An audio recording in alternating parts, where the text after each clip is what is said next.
Hello and welcome to another gameplay video by The Nerd Store, aka TNS Gaming. Today we have some GOAT format. We have Chaos Control going up against Warrior Midrange. The Chaos Control deck is a sort of an engine deck that uses discard outlets to gain advantage through monsters like Night Assailant and Thunder Dragon. The top end is all Chaos monsters.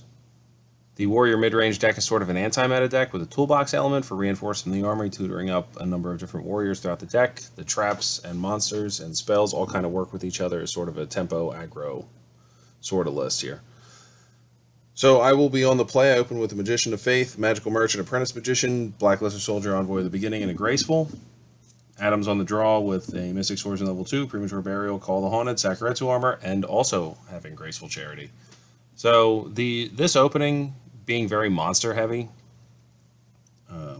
it might be tempting to run out your Graceful and try to dig and get, something a little bit more proactive, a little bit more defensive. But generally speaking, I want to hold Graceful Charity until I absolutely need it.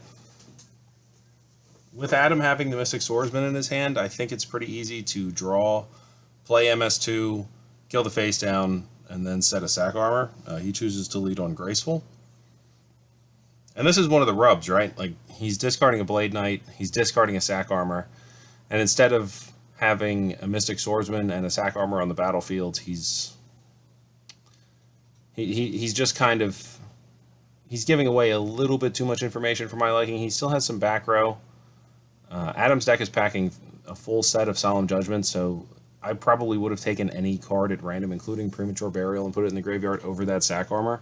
And I almost absolutely would have led on Blade Knight. It stops flip effects if it's the only monster on the battlefield. I'll go to my second turn, draw. I draw a Thunder Dragon. I'll discard 2 Thunder Dragons. Now that I have pretty much no monsters in my hand that can actively deal with a Mystic Swordsman level 2, at least none that we were aware of, I will play the Graceful. Pretty easy discard of 2 Thunder Dragons here, but sometimes you want to discard a Dark monster. Like, Apprentice Magician is probably just a fine normal summon here if we don't have any answer to the MS2. Like, summon the Apprentice Magician, pass. Breaker is excellent, especially if you can get lucky and tag a Solemn. Sometimes you can force a Torrential just by normal summoning your guy that fuels your light and dark count.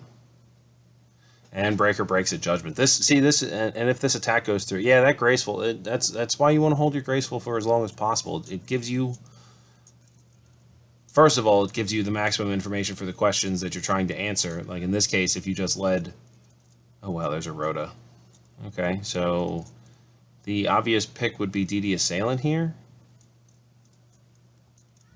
DD Assailant just gets over Breaker, sort of recovers some of the card advantage that was lost. There's a Don Zalug. Good old Donnie Z. So there could be a Smashing Ground. There could be... There's no Cyber Dragon in this format. It's not a Light in the Dark in the bin. So it could just be Snatch Steal. Oh yeah, he had that Premature Burial. Yeah, so if Adam can get down to 1 card in his hand, that Blade Knight will be able to beat over the Breaker. He'll recover his card advantage there a little bit, and then Donnie Z will get in for a direct attack, and one of my cards will be discarded. Wow, Snatch Steal targeting Breaker. So he's just so he's seeing a weakness in my play pattern here, where I don't have any creatures on the battlefield. I don't have any back row to defend my life points. So Adam's just going at this, trying to do 5,000 in consecutive turns. Snatch Steal it's not a liability, but in this spot, I think I would have rather held on to the Snatch Steal, attacked over the Breaker with Blade Knight, and attacked directly with Dawn. You still get the card advantage, and you definitely still have an out to a Chaos monster, which it doesn't seem that you have here. You don't have a Bottomless, you might have another Judgment. It could be double Judgment. I feel like if it's double Judgment, you would have Judgmented the Breaker, though, right? Like MS2, double Breaker.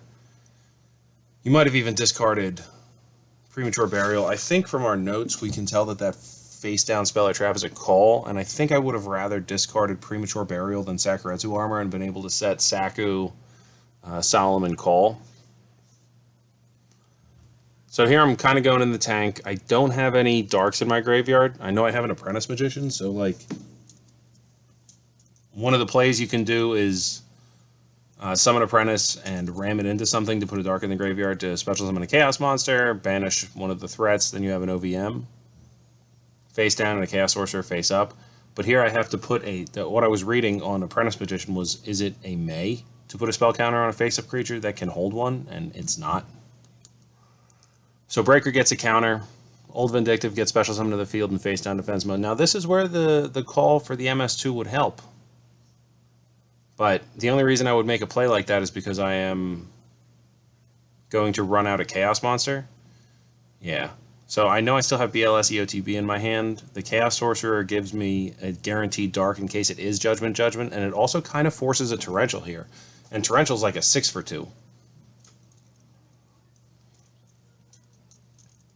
So, Special Sorcerer, it's not Judgment, banish the Blade Knight. Blade Knight's the biggest threat. And quite frankly, I would really like to leave the Snatch Seal active on Adam's side of the field. I will gain a lot of life points over that as the game goes by. Don Zalug is still on the battlefield. Now, it wouldn't be unreasonable to just ram the Zalug into the face down to see what the OVM destroys. Because I think you want to save your Call of the Haunted at this point for exactly Exiled Force. Maybe a DD Assailant to get Sack Armored or something along those lines. Your extra summons in GOAT format are worth so much more than they are in the current meta. Like, how many times can you summon? The average summons per turn, it might be under 1. Like, I would not be surprised if it was literally under 1. It's 0.8 or something like that, summons per turn in any given game. And using Call of the Haunted on the MS2 to get an Old Vindictive out of the way, you're basically trading your Call of the Haunted for a face down, and that's not where I would want to be, I don't think. Gain another 1,000 here. So now Snatch Steal is just giving me 2,000, giving me 400 life points. It enabled the direct shot, and this is why I'd like to illustrate and point out in here why this game illustrates that you want to hold on to your power spells. So if you held on to the Graceful, you would have MS2 Saku turn 1, and then if you held on to your Snatch Steal, you'd be able to take the BLS on my side of the field if, you know, the game developed in a way that it was still there. But you'd be able to take the Chaos Monster and answer the other Chaos Monster, and, you know, your power spells and your additional summons per turn are really sort of the determining factors in a lot of GOAT games, especially when you're playing mid-range strategy. On to game 2. So Adam's going to be on the play here. Opens with a Graceful, Ring of Destruction, Rhoda, Don Zalug, and Tribe Infecting Virus. I am on Graceful, Ring... I'm on Card Destruction, Tsukunome, Old Vindictive Magician, Graceful Charity, and Thunder Dragon. So far we are 4 for 4 in opening hands containing Graceful Charity. And again, Adam runs his out. There's no Sinister Serpent. There's no card advantage. Creatures, spells, or traps that gain value off being discarded. So just running it out there is not the absolute worst thing in the world, but I definitely prefer to hold on to my more powerful spells if I have the opportunity. We're going in the tank here a little bit, and this is another thing, right? So, like, you lay the Graceful, and then you don't know what you're looking for because you don't know the problems that are coming down the pipeline.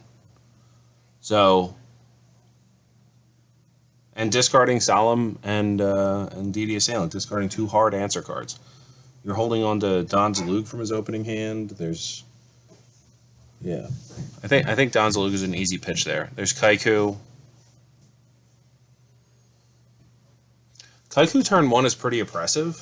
That card says you can't exile cards from your graveyard.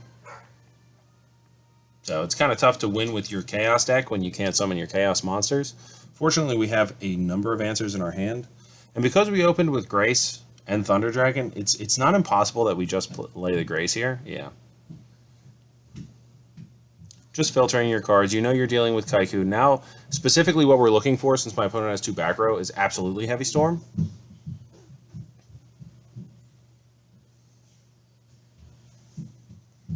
One monster, 2 back row, mirroring what my opponent's doing. It's probably Old Vindictive. It's absolutely Ring of Destruction, and it might be, if I had to guess, it would be Scapegoat.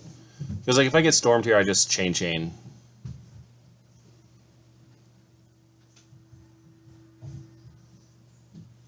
So it's not impossible. The right play is to not attack with Kaiku. There are so many things that it could be that are bad for you.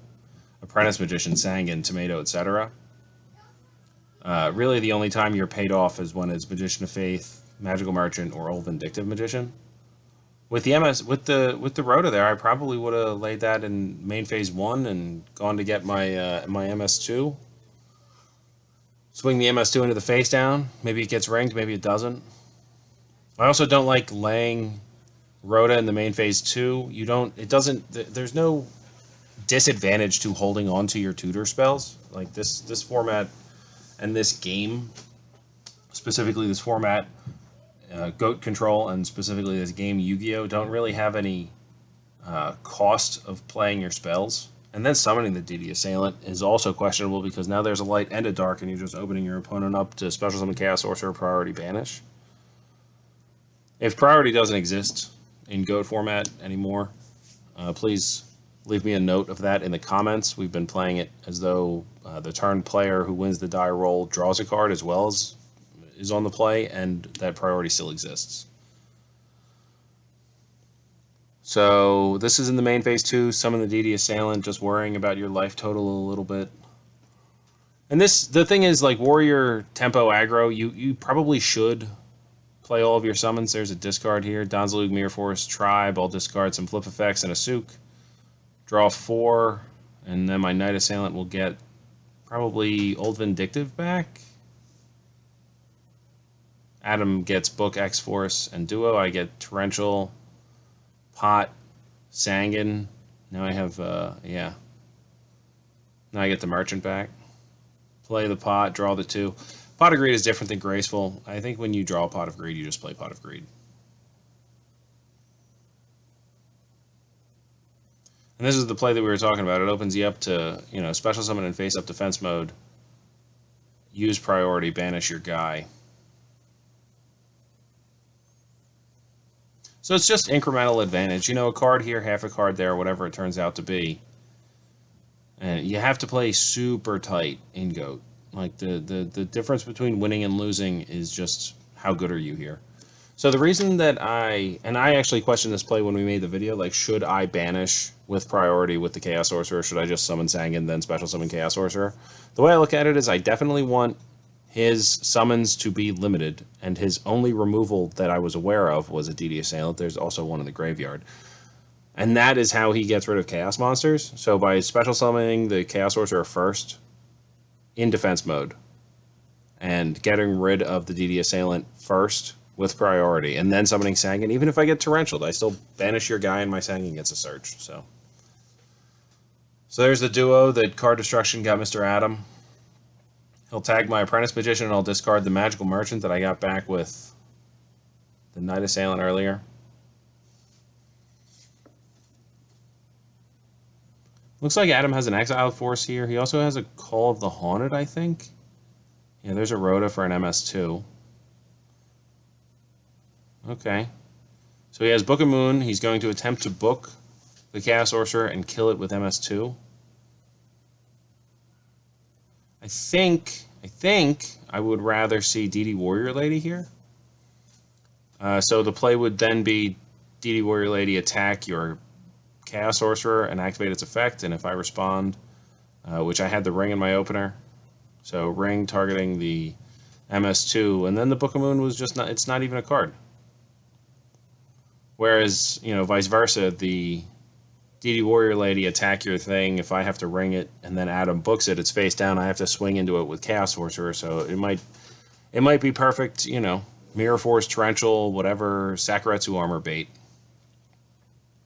Sangan comes in for a rack. Just hold tight.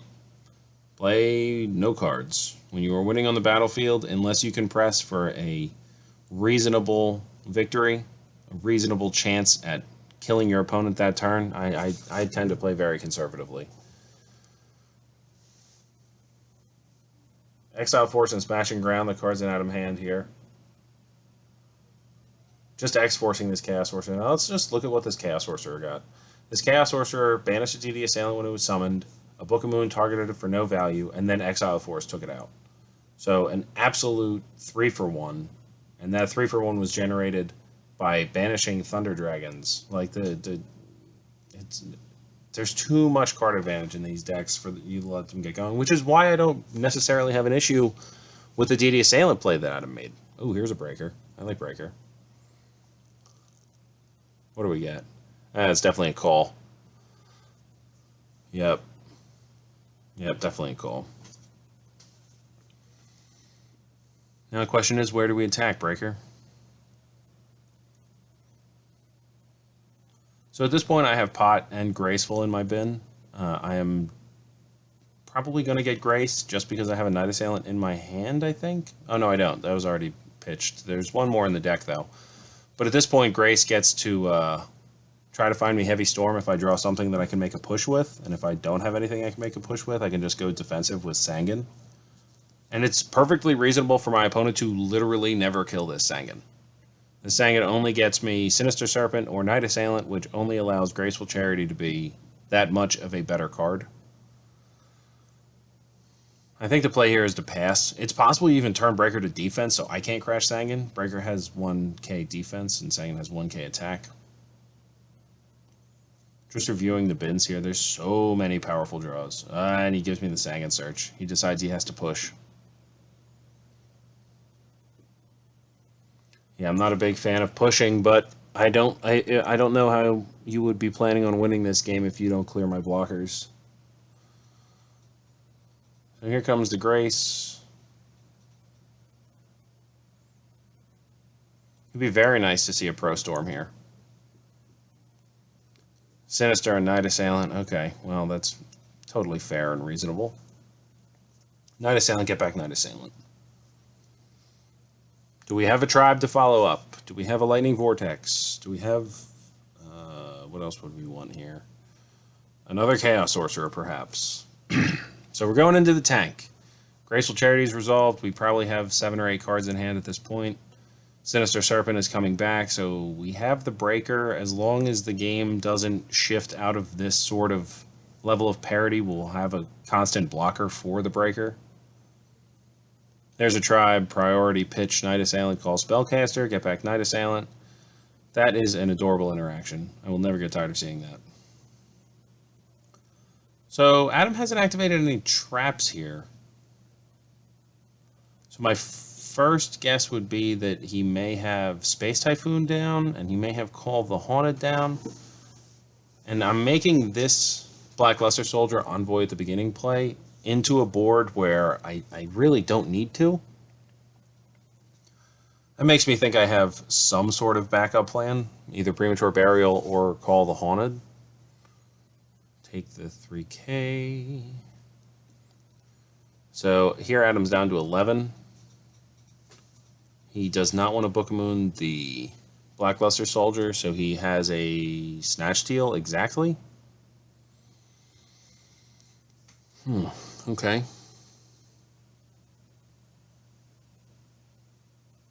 Yeah, I'm literally handing it over. Oh, there's the Space Typhoon. What do we have? A Torrential, yes. So Snatch. So we know what the face down is. So swing, swing. Bring me down to 41. He's asking if I have a way to kill him. The answer is yes. I have Premature Burial, Snatch Steal, and Breaker before my draw step.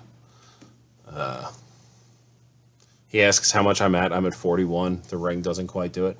Yeah, this is this matchup has really been sort of a demonstration in some of the weaknesses that the Warrior deck has and why you want to hold your powerful spells.